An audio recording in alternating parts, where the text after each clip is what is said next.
सद्गुरु जो है अपने चेतन मंडल से हम सबको देखते रहते हैं। हमारी साधना कहाँ चल रही है, हमारा मन कहाँ तक नियंत्रित है, हमारे भाव संस्कार कैसे हैं, हम सद्गुरु के प्रति कितने समर्पित हैं।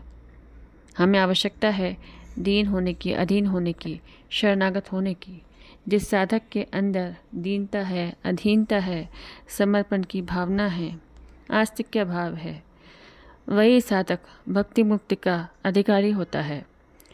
हम सभी चाहते हैं जीवन में शांति, एक परिवर्तन, और यह तभी होगा जब हम स्वरवेद से जुड़ें, स्वरवेद का स्वाध्याय करें और हर दिन सुबह शाम और ब्रह्म मुहूर्त में विशेषतया ध्यान करें। ध्यान में हम बैठते हैं लेकिन मन जो है ध्यान में नहीं बैठता। मन को ध्यान में हम कैसे बैठाएंगे, इसे भी हमारे सद्गुरु ने बताया है। जब हम सद्गुरु से प्रतिदिन प्रार्थना करें कि हे प्रभु, हे सद्गुरु, मेरे मन को स्थिर करो। साधन में हम बैठते हैं लेकिन मन जो है साधन में नहीं बैठता। वहाँ पर आवश्यकता है सद्गुरु की विशेष दया की।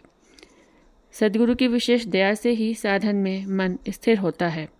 तभी यह जीव अनुभव करता है कि हमारा क्या अस्तित्व है, हमारा क्या स्वरूप है।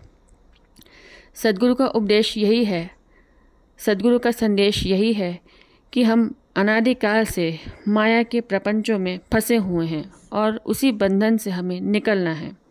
बंधन के भी कई स्वरूप हैं।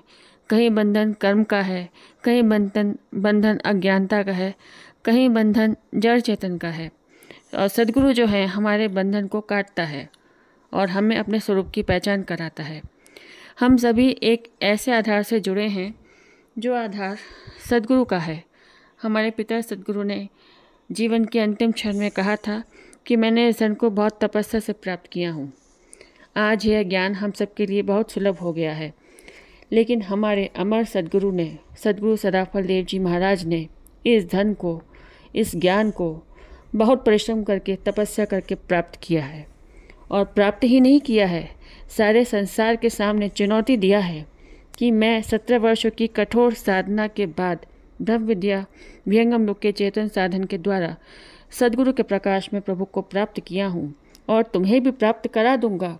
तुम्हारा जो आवागमन है मिटा दूंगा, तुम्हें परमात्मा से मिला दूंगा, तुम्हारी चेतना को ऊर्ध्व कर दूंगा, तुम्हारी जो ब्रह्म नाड़ी है उसको खोल दूंगा और मैं तुम्हें परमात्मा से मिला भी दूंगा। बोलिए सद्गुरुदेव की जय।